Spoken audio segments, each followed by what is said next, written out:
What we have here is a voltage regulator. This one was made by Dixie Distributing. If you don't know who they were once one of the largest aftermarket suppliers for Harley parts from World War II up until about 2012 when they closed the doors.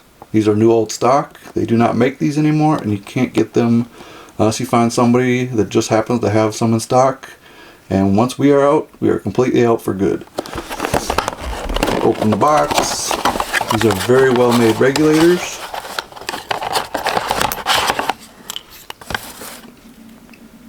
Made in Japan, not China.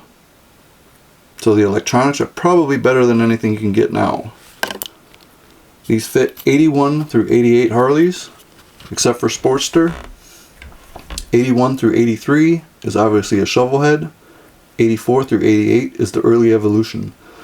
These are 22 amp, so if you're running an aftermarket system that's higher voltage, this won't work. But if you're running stock electronics, it will be just fine. Now all the part numbers that these replace will be in the description. If you're on YouTube, we'll put links to where you can find these.